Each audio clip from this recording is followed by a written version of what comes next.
환영을 모든 사람에게 알게 하라. 주께서 가까우시니라. 아멘. 4절에서 기뻐하라 이렇게 권면합니다. 주 안에서 기뻐해라. 하나님은 여러분과 제가 기쁘게 살기를 바라십니다. 그 기쁨의 성격이 하나님의 은혜, 예수님의 십자가에 나타난 구원적 사랑, 긍휼, 이런 것을 아는 데서 나오는 기쁨, 이게 주 안에서 기뻐하는 것입니다. 세상적인 기쁨이 아닙니다. 그런데 이런 기쁨을 빼앗아가는 다양한 요인들을 사도 바울이 1장, 2장, 3장, 4장에서 쭉 말해왔습니다. 4장에 와서는 대인 관계에서 기쁨을 빼앗아갈 요인이 있다. 교회 안에 유오디와 순도의 다툼과 갈등과 분쟁이 너희 속에 기쁨을 빼앗아갈 수 있다. 다른 사람과의 관계의 부분에 대해서 오늘 특별히 말씀하십니다. 4절에서는 기뻐해라, 5절에서는 관용해라. 관용이란 낱말의 뜻은 자신의 우위성을 주장하지 않는 태도. 사람을 딱 만나면 사람들이 되게 기를 가지고 자기 사는 데만 꺾으려고 그렇게. 부모가 자식을 갖고 누르려고 그러고 남편이 아들을 누르려고 그러고, 하여튼 사람들이 집단이 모이면 저 사람을 내가 어떻게든 길을 콱 눌러가지고 내가 우위를 점유하려고. 근데 이런 태도를 갖지 않는 것, 이게 관용이에요. 부드러움, 인내, 타당성, 넓은 마음으로 남을 품는 것, 이런 내용도 관용 속에 들어있는데, 관용은 그보다 훨씬 더 깊은 뜻을 가지고 있습니다. 4절과 5절, 4절에서는 주 안에서 기뻐해라, 5절에서는 관용을 모든 사람들에게 알게 하라. 이 둘 중에 어떤 것이 더 어렵고 어떤 것이 더 쉬울 것 같아요? 기뻐하는 것하고 관용하는 것하고 어느 것이 더 쉬울까요? 기쁨은 하나님 말씀을 듣고 하나님을 곰곰이 생각하고 묵상하면 기쁨이 생깁니다. 혼자 있을 때 기쁨이 생깁니다. 근데 그 기쁨보다 더 어려운 것이 관용입니다. 관용.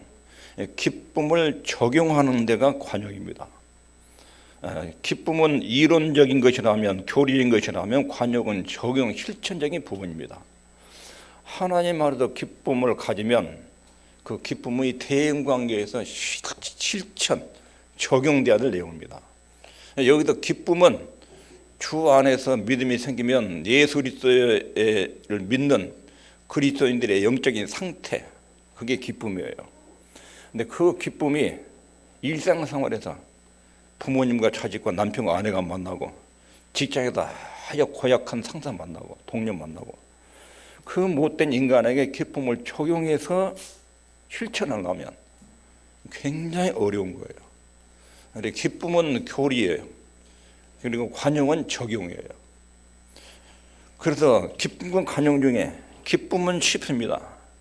관용은 이 기쁨을 까탈스러운 사람들에게 적용해가지고 그 사람을 이해하고 사랑하고 부드럽게 대해야 되고 그 사람 유익을 추구해야 되는데, 이걸 실천하기가 굉장히 어려운 부분이에요. 기쁨과 관용 중에 더 어려운 것이 관용이라는 것입니다. 기뻐하는 진리를 적용하는 것이 관용입니다. 주 안에서 기뻐하는데, 주 안에서, 이게 교리예요. 교리. 주 안에서 기뻐하는 요령을 가르쳐 준 거예요.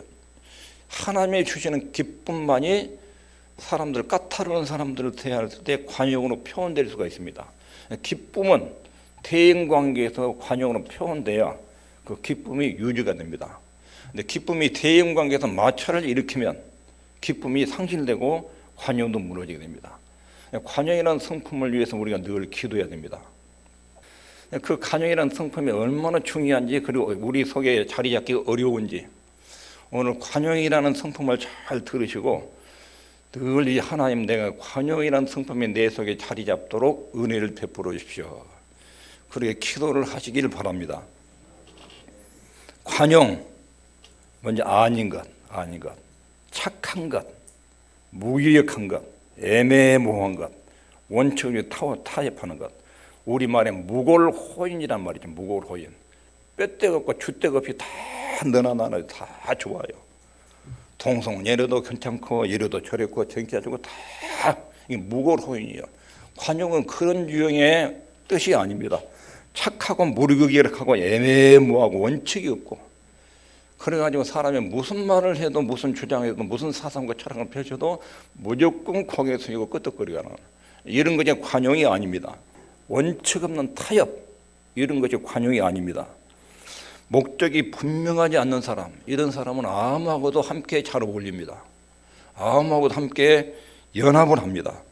관용은 줏대 없이 좋은 것이 좋은 것으로 그냥 넘어가는 무고로 호인이 아닙니다.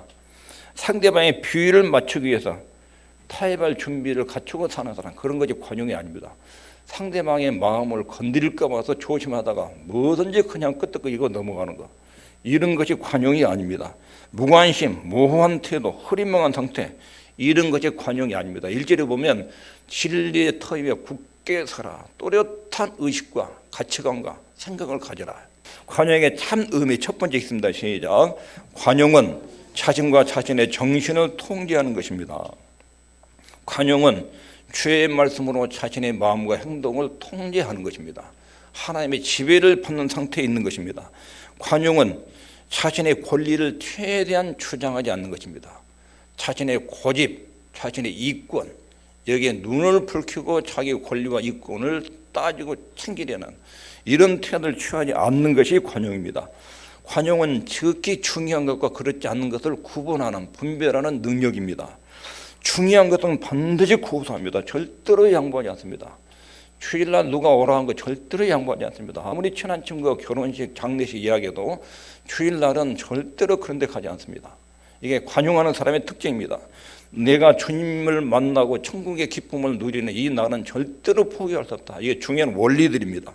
이건 중요한 것은 고수합니다. 그러나 그런 진리가 아닌 것은 그냥 그렇게 중요하게 다루지 않습니다. 거기에 집착하지 않습니다. 중요한 진리, 이것만은 나는 절대로 내 인생에서 이것은 포기할 수 없다.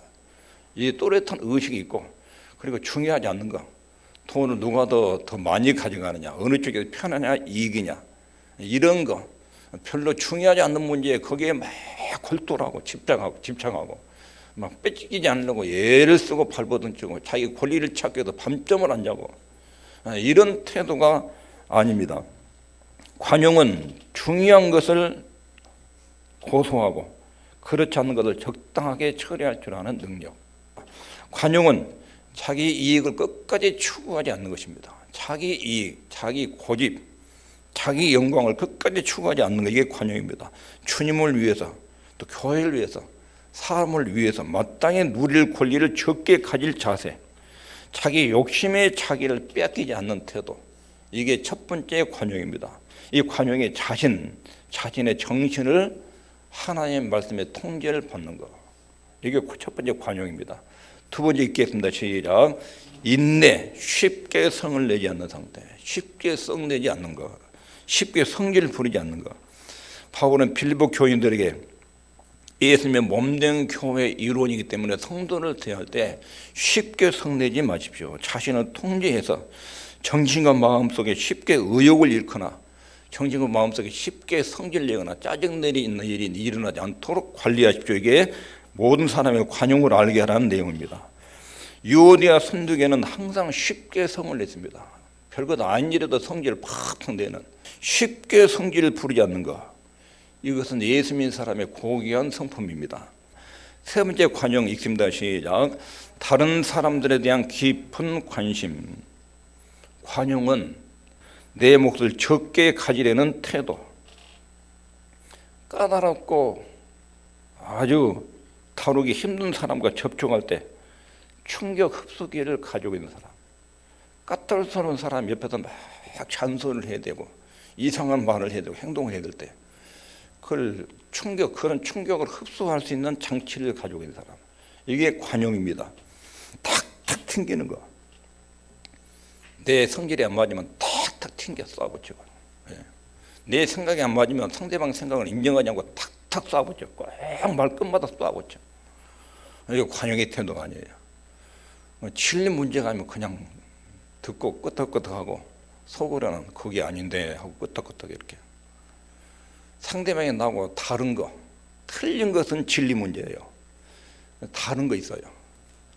일찍 자는 것이 좋다는 사람, 늦게 자는 사람 좋다는 사람, 일찍 일어나는 사람, 늦게 일어나는 사람, 짠 거 좋아하는 사람, 매운 거 좋아하는 사람 다 이건 개인적 차이예요. 다른 거에 나오고 다른 거. 그건 인정해 줘야 돼요.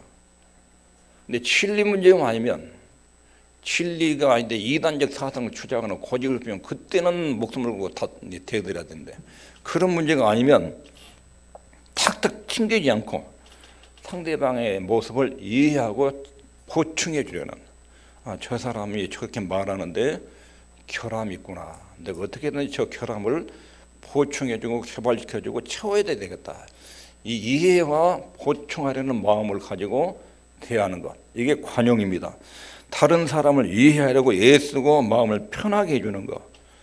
이게 관용입니다. 이것이 세 번째 부분이에요. 다른 사람에 대한 기쁨, 관심. 그 다음에 네 번째 있습니다. 시작. 희노애락의 한 감정에 도취되지 않는 것. 감정이 희노애락의 감정에 너무 지배를 받는 것입니다. 바울은 모든 일에 격렬한 반응을 보이지 않았습니다. 특히 감정에 대해서 그랬습니다. 예를 들면 기쁨에도 격렬하게 반응 보이지 않습니다. 즐기는 일에도 자기 조절을 하고 도취되지 않도록 조절했습니다. 슬픔도 자제력을 갖습니다. 예수 믿는 사람들은 기쁨도 알고 슬픔도 알고 불의를 보면 화도 나고 이게 정상입니다. 그러나 그런 감정이 내 삶을 지배하지 않도록 하고 주님이 나를 지배하도록 감정의 지배를 받지 않고 주님의 지배를 받도록 이게 관용입니다. 관용. 기쁜 좋은 일이 있다고 막 깔깔대고 웃다가 금방 슬프다고 막 울다가 금방 화난다고 성질 부렸다가 이런 희노애락의 감정에 도취되지 않는 것. 이 감정의 지배를 받지 않고 주 예수님의 지배를 받는 상태, 이게 관용이에요. 내면에 굉장히 강한 힘입니다. 이 관용을 모든 사람들에게 알게 하라. 너의 관용을 모든 사람들에게 알게 하라. 모범이 예수님이신데요. 베드로전서 2장 18절에 사환들과 범사의 두려움으로 주인에게 순복하되 선하고 관용하는 자들에게만 아니라 까다로운 자들에게도 그리하라. 사환들아, 주인들에게 순복하되 선하고 관용하는 자들이 아니라 또한 까다로운 자들에게도 그리하라. 애매히 고난을 받아도 하나님을 생각함으로 슬픔을 참으면 이는 아름답다. 죄를 맞고 맞는 것이 무엇이 좋냐? 애매하게 고난을 받고 참으면 하나님 보기에 참 아름답다. 그리고 21절 23절에 이를 위하여 너희가 부르심을 입었다. 하나님의 너희를 그 자녀로 불렀다. 그리스도도 너희를 위하여 고난을 받아서 너희에게 본을 끼쳐 그 자취를 따라오게 하셨느니라. 우리 예수님께서 너희에게 본을 보였다. 자취를 따라오겠다. 어떻게? 저는 죄를 범치 아니하시고 그 입에 괴사도 없으시며 욕을 받으시되 대신 욕하지 아니하시고 고난을 받으시되 위협하지 아니하시고 오직 공의로 심판하시는 자에게 부탁하시며 예수님처럼 억울한 일을 많이 당한 분이 없습니다. 근데 공의로 심판하는 하나님께 맡기고 관용했습니다. 사람들한테. 이것을 하나님을 믿는 사람들이 그 자취를 따라오게 하셨다. 우리 주님이 그렇게 사셨다는 것입니다. 이 관용을 누구에게 나타내는가? 오늘 본문에 보면 모든 사람들의 관용을 알게 하라. 내 삶의 스타일과 다른 사람들, 내 기질과 다른 사람들, 내 주장과 다른 사람들, 이게 모든 사람이에요. 내 삶과 다른 사람을 대하는 태도에서 관용을 나타내라. 사람을 만나면 나하고 맞는 사람이고 안 맞는 사람이 있습니다. 저도 우리 목사님들 만나면 나하고 맞는 기질이 있고 전혀 안 맞는 사람이 있습니다. 사상도 스타일도 목회 방식도 철학도 안 맞는 사람이 있습니다. 그런 사람을 대할 때 관용을 나타내는 것입니다. 모든 사람, 부하든지 가난한 사람들인지 사랑스러운 사람이든지 잔인한 사람이든지 거칠든지 독재자든지 친한 친구든지 상관없이 이 관용을 모든 사람들에게 나타내라.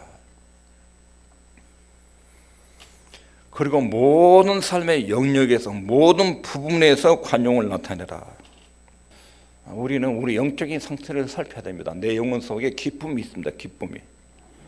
내 영혼 속에 근심과 염려, 눌리는 것이 없는가? 하나님의 기쁨이 내 영혼 속에 있는가? 내 영적인 상태를 진단할 때 내 영혼에 기쁨이 있어야 됩니다. 그리고 그 영혼이 내 상태가 가족이나 이웃들에게 나타나야 됩니다. 가혹함으로 나타나지 않고 또 율법주의가 우리 속에 들어있어서는 안 됩니다. 옳고 그런 것들 매일 따져가지고 꼬치꼬치 잘잘못을 따지고 넘어가는 그 율법주의적인 성향입니다. 사람이 굉장히 피곤합니다. 율법적인 성향 우리 속에 있으면 굉장히 피곤합니다. 그래서 지극히 중요한 것과 중요하지 않는 것들을 구분하는 법을 배워야 됩니다. 사업이나 직장터에서도 거래하는 관계에서도 관용을 보여주고 나타내야 됩니다. 부당한 처우를 받으라는 뜻이 아닙니다. 바울이 재판 없이 함부로 처단하라고 할 때 로마 법정에 호소를 했습니다. 부당한 대우에 대해서 바울이 자기 권리를 주장했습니다. 부당한 대우를 받으라는 것이 아닙니다. 항상 모든 사람들이 관용을 가지고 대해라. 모든 유형의 사람들에게 관용해라. 모든 사람들에게 알게 하라. 이것이 관용을 누구에게 나타내야 되는지에 대해서 모든 사람들에게 내 삶의 모든 영역에서 내 스타일과 다른 사람들에게 이런 사람들이 관용을 알게 하라. 이렇게 명령하고 있습니다. 근데 이것은 굉장히 현실적으로 어렵습니다. 하나님 말씀을 들을 때는 좋은데 실천하고 적용하는 데는 굉장히 어렵습니다. 불가능할 정도로 어렵습니다. 까탈스러운 사람들, 아주 못된 사람들, 사기성이 많은 사람들, 진실하지 못한 사람들, 이런 사람들 대할 때 부드럽게 대하고 그들을 이해하려고 노력하는 것이 굉장히 쉽지가 않습니다. 굉장히 어렵습니다. 근데 하나님께서 우리에게 모든 사람들이 관용을 알게 하라, 이렇게 말할 때는 그 지침들을 알려줍니다. 주님께서 우리에게 뭔가 실천하라고 말할 때는 반드시 후속 조치를 꼭 설명해 줍니다. 이렇게 하면 가능하다, 이 가르쳐 줍니다. 어떻게 관용할 수 있는지도 본문에서 말합니다. 너의 관용을 모든 사람들에게 알게 하라. 지침이요, 지침. 그럼 어떻게 가능하냐? 주께서 가까우신지라. 이게 비밀입니다. 관용할 수 있는 대안을 뒤에다가 가르쳐 놓았습니다. 주께서 가까우신지라. 이 내용은 첫 번째는 세상적인 방법들에 대해서 점점 무관심해지기를 배워야 한다는 표현입니다. 이 말은 우리의 세상을 보는 관점을 바꾸라. 네 주변에 있는 까탈스러운 사람들을 보는 관점, 인간을 보는 안경을 바꾸라. 제가 우리 교회에 와서 2010년 10월 달에 우리 교회 왔잖아요. 실수로 교회 사택 안방 문이 잠겨버렸어요. 열쇠를 찾아야 돼요. 근데 열쇠가 어디 있는지 몰라요. 근데 누군가가 열쇠를 이사 갈 때 보니까 박스에 담아가지고 어디 놓은 것 같습니다. 그래서 3층에서부터 쫙 구석구석 뒤졌어요. 하나 서랍 다 캐비넷에 2층 와서 들고 여기 다 뒤집어보고 1층 뒤지고 사택 혹시 신발장에 넣어놨나고 거기도 뒤집어보고 다 뒤집어도 없어요. 그래가지고 열쇠집 신고 이야기 가지고 와서 끌렀어요. 며칠을 찾아도 없어요. 박스 안에 들어있다. 근데 누군가가 까만 봉지에 담아놨었다. 여기가 관점이 바뀌었어요. 박스에서 까만 봉지로 3층에 가서 서랍 딱 내니까 까만 봉지가 있네. 그러니까 열쇠가 꽉 들어있는, 다 들어있는 거기가 다. 100개는 되는데 거기가 다 들어있는 열쇠가. 까만 봉지. 관점이라는 게 중요합니다. 관점. 박스. 그 안경을 보니까 아무리 찾아도 안 보이는 거 안 보여. 그러니까 옛날 세상적인 관심으로 까탈스러운 사람들, 아내, 남편, 부모, 자식들 보면은 도대체 이해할 수 없는 거예요. 안 돼. 이런 인간하고 어떻게 관용을, 이런 사람을 어떻게 용서를, 어떻게 부드럽게 이런 인간을. 부모님께 상처받은 사람들, 아내와 남편한테 피면이 상처하는 사람들, 자식들이 함부로 부모를 대하는 거, 이런 것을 용서할 수 없어요. 관용할 수 없어요. 근데 안경을 바꾸라는 거예요. 관점을 바꾸라는 거예요. 관점을. 어떻게 바꾸냐면 예수님의 삶, 우리 주님이 나를 위해서 십자가에 죽으신 거, 부활하신 거, 성천하신 거, 그렇게 해서 내게 이루어진 구원. 그래, 십자가라는 나는 안경을 통해서 사람을 보라는 거예요. 사람을. 그리고 참 불쌍하다. 저 사람은 까탈스러운데 예수님 몰라서 한 은혜 몰라도 저런데 진짜로 안 됐다. 불쌍하다. 이렇게 보이는 거예요. 이게 관용이에요. 관용. 예수님을 통해서 봐라. 예수님을 통해서. 모든 것을 그분이 세상에 다시 오셔서 원수를 정복하고 전체적으로 평가할 그날을 염두하고 예수님의 제 이름을 의식하고 그리고 사람을 봐라. 안 믿고 교회 깐죽거리고 교회 비방하는 그 사람의 처지가 그때 가면 얼마나 처참하고 비참할지. 예수님의 재림과 심판대를 보고 그 사람을 보면 안 믿고 그렇게 교회를 비방하고 깐죽거리는 것이 얼마나 처참할지. 이런 관점을 바꿔서 봐라. 주께서 가까우신지라. 예수님을 재림을 의식하면서 살아야 한다는 것입니다. 이 세상은 일종의 예배학교고 짧게 지나간 곳이다. 순례자와 행인에 불과하다는 것입니다. 이 사실을 염두에 두면 주님의 재림이 있다. 주 예수님의 십자가의 은혜. 이것만 딱 보고 사람을 보면 50%는 관용이 가능해집니다. 50%.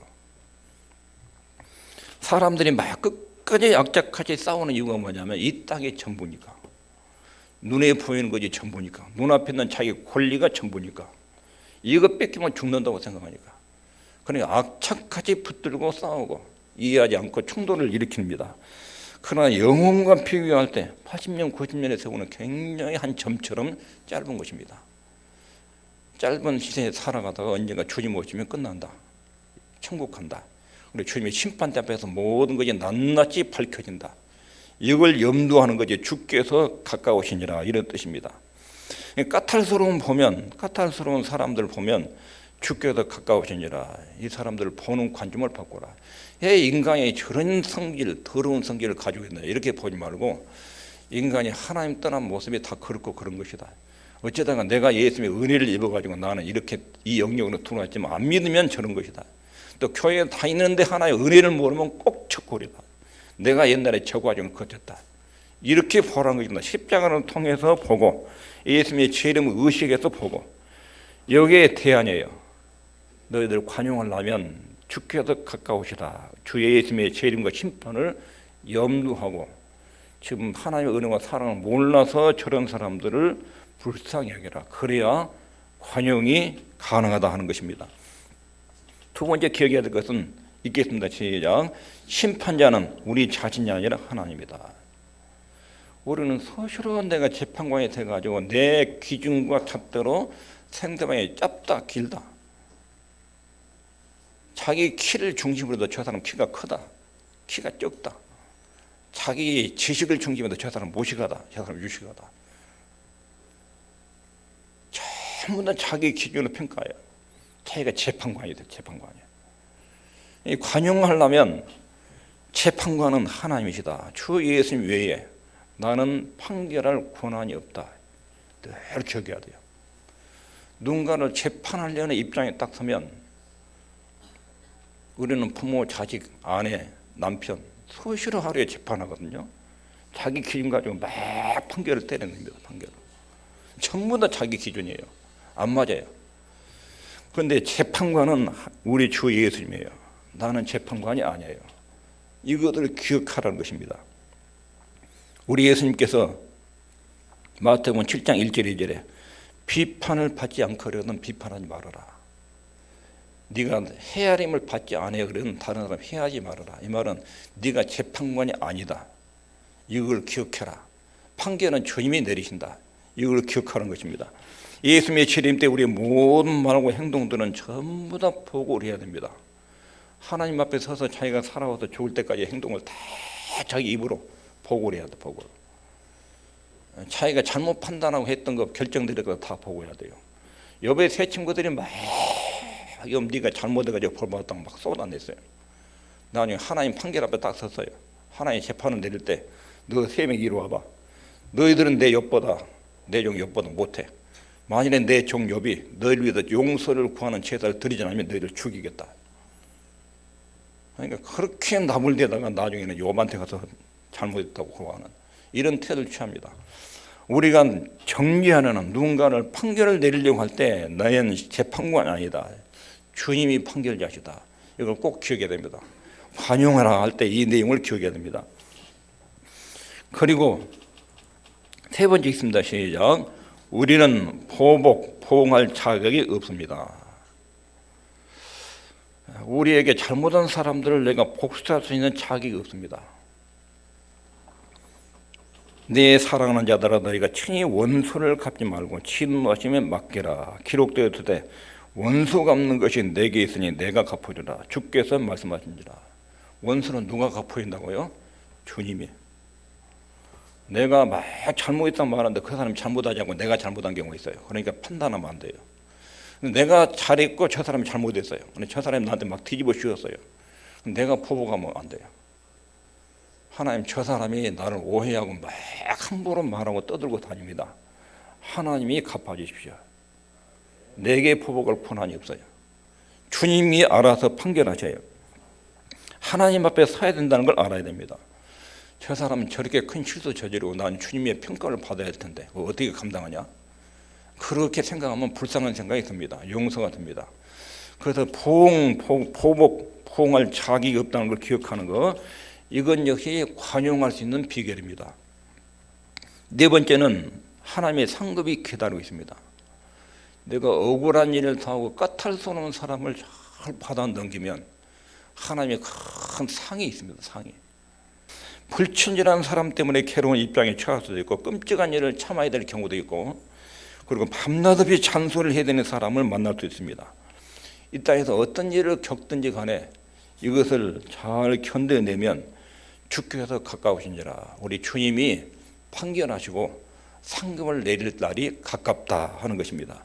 예수님이 임하셔서 영원한 통치가 시작될 때 예수님과 함께 통치하고 예수님과 함께 큰 기쁨과 영광을 함께 나누게 될 것입니다. 그 이름이 하늘에 기록될 것입니다. 예수님이 십자가 이후에 승리의 모습을 보고 부끄러움을 잘 견뎌내셨다. 야고보서 5장 7절 9절에 그러므로 형제들아 주의 강림하기까지 길이 참으라. 잘 참고 견뎌라. 여기 엄청난 상급이 있다. 모든 것에 관용하라. 주께서 가깝다. 우리 삶 전체가 이 말씀에 근거해서 살아야 됩니다. 내가 심판자가 아니라 예수님이 심판자이시다. 그분이 죄의 악, 그리고 그분과 그 백성에게 악을 향한 사람을 그분이 다스리고 심판하신다. 보응하신다는 깨달을 때 고통을 겪게 될 사람들 위해서 기도하는 마음이 일어납니다.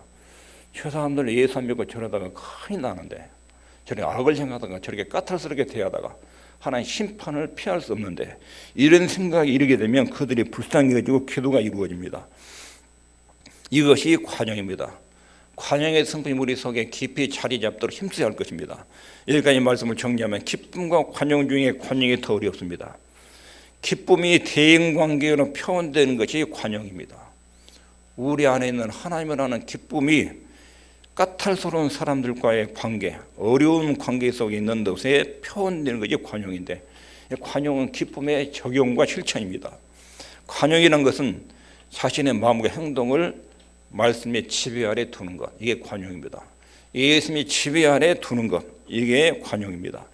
쉽게 성내지 않는 것, 쉽게 짜증 부리지 않는 것, 까탈스러운 사람들 앞에 함부로 성질을 부리지 않는 것, 이것이 관용입니다.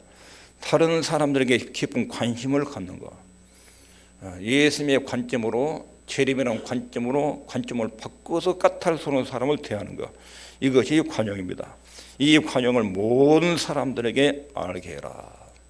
관용하려면 예수님의 재림과 최후 심판, 진정한 재판관이 하늘에 계시다.